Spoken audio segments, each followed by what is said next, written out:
네, 이번 시간에는 캐스케이더를 이용해서 공격 애니메이션을 해보는 거를 한번 보여드리도록 하겠습니다.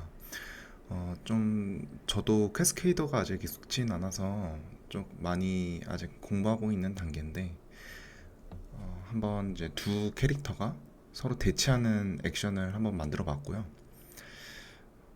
솔직히 캐스케이더가 이제 좀 디테일하게 접근해서 수정하는 게 아직 저는 좀 익숙하진 않더라고요. 뭐 정확한 그래프나 레이어링을 이용해서 내가 원하는 대로 애니메이션을 하는 게 아니라 또 중간 보정을 좀 많이 의존해서 작업을 하다 보니까 좀 새로운 방식의 애니메이션 작업이었고 그 과정을 좀 보여드리도록 하겠습니다. 네, 제일 먼저 캐릭터를 불러왔고요. 저는 저번에도 보여드렸던 얼리얼 엔진에서 제공해주는 모델 마네킹을 이용했습니다. 전에 한번 설명드렸다시피 이제 리깅 제너럴 릭을 이제 생성을 해줬고요. 그리고 리그 모드를 이용해서 무기를 좀 설치를 했습니다. 무기 모델을 이제 검으로 불러왔고요. 스케일 조정하고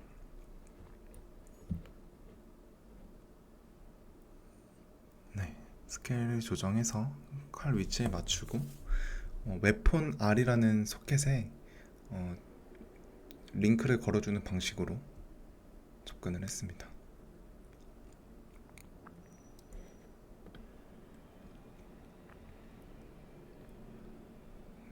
본 손잡이 그가 될 위치에 본 피봇을 맞춰주는 작업이고요.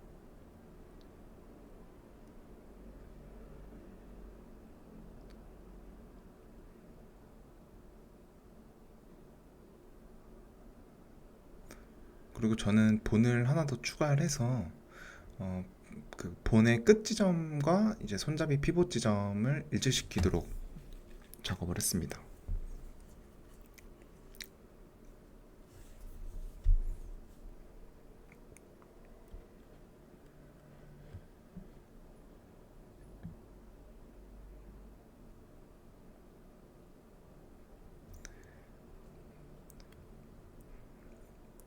네, 이렇게 기존의 피봇 위치 지점을 붐으로 한 상태로 조인트를 생성을 하면은 이렇게 끝 지점을 맞출 수 있게 본의 형태가 나오게 됩니다. 그래서 칼 끝에 위치를 시키고요. 이렇게 하는 이유는 이렇게 해야 나중에 이제 렉돌이나 컬리전 처리를 할 수 있게끔 무기 자체에 컬리전을 설치를 할 수 있게 됩니다. 그 과정도 같이 보여드릴게요.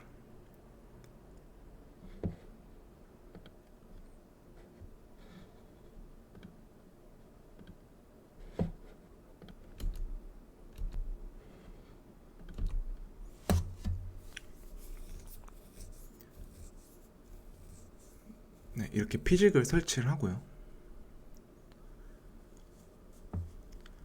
리기드 바디의 그 컬리전의 크기나 위치도 조정이 가능합니다.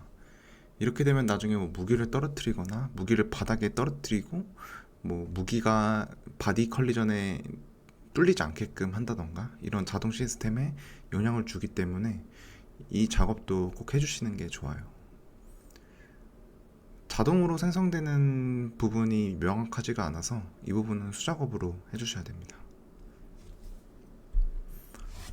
저는 레디우스를 좀 키우면서 칼의 위치를 맞춰줬고요. 네, 그러면 이렇게 손이 움직였을 때 칼이 따라가게끔 웨폰 아래에 붙어 있기 때문에 칼 작업을 할 수 있게 됩니다. 네, 그리고 두 번째로는 이제 레퍼런스 이미지를 가져오는 걸 해볼 거예요. 먼저 캐릭터가 두 명이기 때문에 이제 같은 캐스케이더 파일을 이제 머지를 해서 캐릭터 두 개를 만들어주는 작업입니다.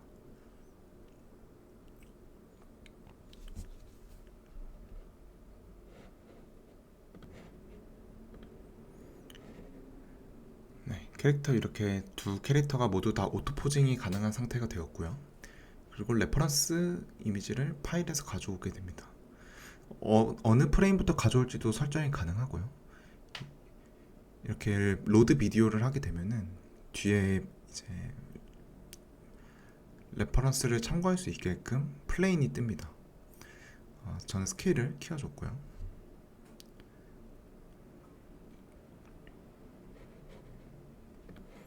네, 그러면 이렇게 뒤에 레퍼런스 이미지를 깐 상태에서 이제 포즈 작업을 할 수 있게 됩니다.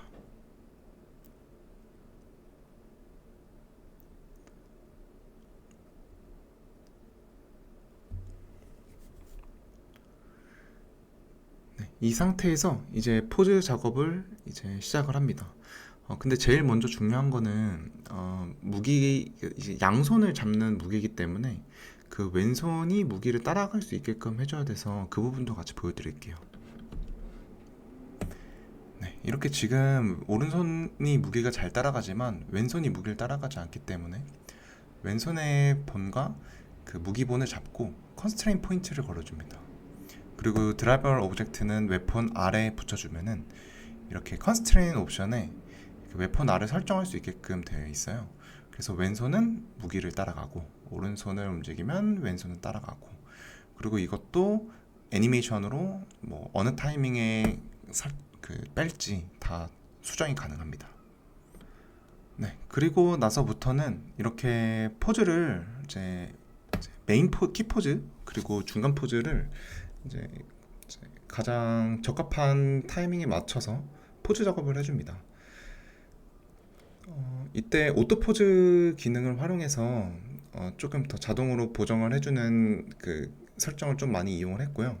그리고 고스트 모드를 활용해서 이렇게 전 포즈가 뭐였는지 확인을 하면서 작업을 했습니다.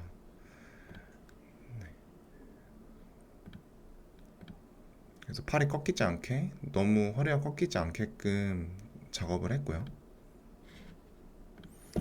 네, 그렇게 작업을 하면 이런 식으로 지금 보관 옵션이 되어 있지 않고 딱 포즈만 잡혀 있기 때문에 이런 식으로 저는 메인 포즈만 먼저 작업을 했습니다. 사실 이 과정은 아직까지는 DCC에서 했던 작업이랑 좀 비슷하게 접근했던 것 같아요.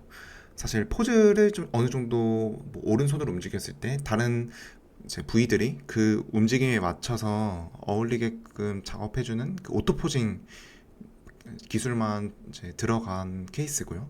뭐 다른 부분이나 뭐 포즈를 만드는 부분은 사실 다른 DCC 툴과 동일하게 접근을 했습니다. 네, 그리고 여기서부터 이제 보관이 들어갔는데요.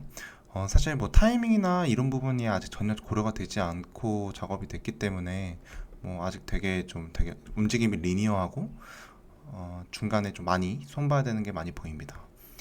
하지만 좀 보관을 할 때 제가 했던 뭐 이렇게 발 뒤에 스텝이 밀리는 구간들이나 이런 포즈를 자동으로 만들어주는 거는 AI 보관을 이용을 했습니다. 지금 핑크색으로 나와 있는 거는 제가 부위별로 이렇게 다르게 보관을 설정했기 때문이고요. 이 보관에 대해 짧게 설명을 드리면은 이 베이저 기능은 이제 감가속이 들어간 이제 부분입니다. 네, 그래서 이 베이저가 세 가지 기능이 있어요. 첫 번째는 이제 일반 베이저, 가장 일반적인 보관 방식이고 키 사이를 좀 그냥 부드럽게 곡선으로 연결해 주는 거예요.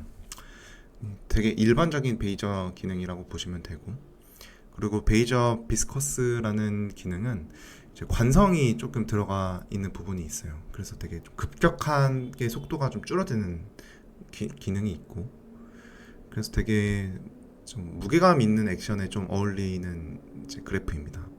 그리고 베이저 클램프트는 키값 사이를 벗어나지 않게 해주는 거라 튀는 현상을 좀 감소해 줄 때 많이 쓰고 있어요. 뭐 예를 들어 IK 컨트롤을 사용한다던가 발 미끄럼을 좀 방지하게 한다던가. 그리고 리니어는 이제 직선 보관입니다. 그래서 움직임을 같은 속도로 일정하게 움직이게 해줘요. 그리고 스텝이 기존에 있었던 이제 아예 그 중간 보관을 하지 않는 형태로 들어갑니다. 그래서 메인 키포즈 확인할 때 많이 사용하고 있습니다. 또 더 자세한 내용은 이제 캐스케이더 가이드 문서에도 자세히 적혀 있고요. 그리고 제가 이렇게 뒤에 밀린 스텝을 이용한다던가 중간에 조금 지금 이렇게 나오는 스텝도 사실 다 이 모든 스텝들을 그냥 다 저는 AI로 사용한 겁니다. 디테일하게 보면은 좀 발이 밀리는 부분이 있긴 하지만 그래도 그 부분만 제가 수정을 하면 되게 편하겠죠. 그래서 여기 AI 보관 툴을 활용을 했고요. 네. 그래서 이런 식으로 보라색으로 처리되어 있는 부분 그리고 핑크색으로 처리되어 있는 부분들은 다 AI를 활용해서 접근을 했습니다. 네, 보관을 하면서 중간중간 손가락 포즈나 중간 사이 포즈들을 많이 넣어줬습니다. 그래서 움직이면서 여기 초록색으로 표시되어 있는 부분은 발이 땅에 지면에 닿아 있다라는 표시거든요. 그래서 발이 땅에 닿아야 되는데 닿지 않거나 좀 그런 부분들 이렇게 직관적으로 확인을 하면서 발 밀림도 잡아주고 그리고 AI로 보관이 되어 있던 부분들도 많이 수정을 하는 형태로 진행을 했습니다. 네, 그리고 타이밍을 좀 수정을 하는 경우가 되게 많은데 이런 식으로 인터벌을 내가 프레임 구간을 타이밍 조절하고 싶은 구간을 선택을 하고 그리고 여기 이 부분을 선택하면 이렇게 노란색으로 표시가 떠요. 그러면 제가 이런 구간을 설정을 하면은 이제 내가 원하는 만큼 속도감을 조절할 수 있습니다. 타이밍 구간의 조절이 가능하고요. 그래서 이런 식으로 전반적으로 타이밍을 수정을 했고 타이밍을 수정을 하게 되면은 부위별로 있었던 그 보관이 초록색으로 바뀌면서 그 구간에 이제 좀 자동 보관으로 좀 바뀝니다. 그래서 내가 원하지 않는 구간이 나올 수가 있어서 그때부터는 좀 자세하게 그 부위별로 보관을 다시 설정을 좀 해주는 작업이 필요해요. 생각보다 자동 보관이 엄청 디테일하게 아직 구현이 되진 않는 것 같아요. 그래서 근데 또 이제 사용자가 직접 좀 수정을 좀 디테일하게 하기에는 뭔가 아직 좀 명확한 그래프나 이런 걸 볼 수 있는 기능도 없고 그래서 조금 이런 부분에서 있어서 좀 개선이 좀 필요하다고 느꼈습니다.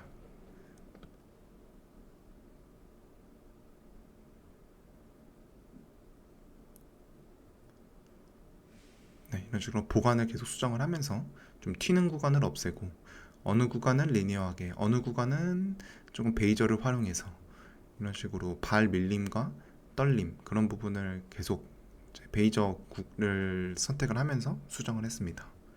지금도 보면은 이제 다리 쪽의 구간이 튀는 게 많이 없어졌고 그리고 네, 땅에 딱 닿는 구간을 이제 설정을 했죠. 네, 이런 식으로 계속 보관 쪽을 계속 수정을 했습니다. 그러면서 포즈도 만져줬고요. 네, 그 다음에 제가 설정한 부분은 오토피직스입니다. 사실 캐스케이더의 꽃이라고 할 수 있는데 오토피직스를 활용해서 제가 보관해서 하면서 좀 디테일을 챙기지 못했다던가 좀 말이 안 되는 반동 표현들 또 튀는 현상들을 이 오토피직스로 좀 많이 잡았어요. 오토피직스도 설정이 되게 여러 가지가 있습니다. 피직스 커렉터가 가장 일반적인 피직스 옵션이고 이게 강하면 강할수록 피직스가 강하게 들어갑니다. 그리고 스무스 트라젝토리는 좀 튀는 움직임, 이 펠비스 기준의 움직임이 굉장히 좀 딱딱하거나 좀 트라젝토리의 움직임이 좀 일정하지 않는 부분을 좀 보정해주는 기능이고요. 스무스 로테이션도 회전에 대해서 보정을 해주는 부분 그리고 많이 썼던 게 네. 세컨더리 모션은 제가 껐던 이유가 이 세컨더리 모션이 들어가게 되면은 조금 이제 사람 몸 같지 안 움직이는 경우가 되게 많더라고요. 그래서 이 부분은 많이 제외를 했고요. 그래서 이런 식으로 여기 피직스 어시스턴트 기능을 키면은 이런 식으로 피직스가 생성되게 됩니다. 지금 제가 이거는 1차적으로 한번 피직스를 진행을 한 건데 전반적으로 얘가 움직일 때 피직스를 몇 가끔 들어갑니다. 지금은 다 제대로 들어간 게 아닌 게 좀 되게 옅은 녹색으로 나오죠.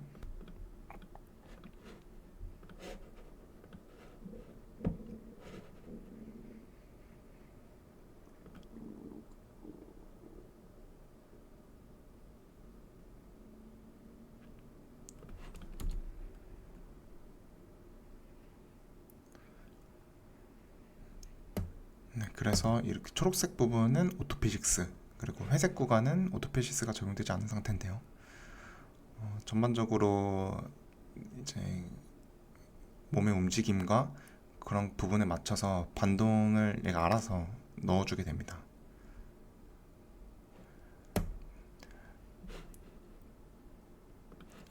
네, 그리고 이렇게 통으로 오토피직스를 하는 게 아니라 부분만 내가 원하는 부분만 오토피직스를 줄 수가 있어요.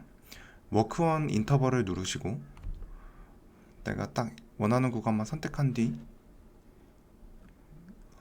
이제 피직스 에셋을 누르면은 이제 평소에는 이제 그냥 얘 걸로 갔다가 오토피직스가 들어가야 되는 부분만 들어가게 됩니다. 그리고 여기서 이 자석 모양을 누르면은 이 오토피직스가 바로 이 스냅돼서 원본에 적용되게 됩니다. 사실 이번의 영상은 전반적인 프로세스를 설명하는 영상이라 나중에 디테일하게 이제 설정 관련된 부분은 하나씩 설명을 드릴게요. 네, 그리고 카메라를 설정을 합니다.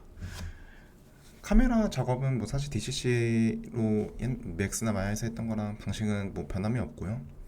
뭐 이런 식으로 해서 오토포즈 모드와 그리고 오토피직스 그리고 캐스케이드에서 제공해주는 보관을 이제 만지면서 한번 작업을 해봤습니다.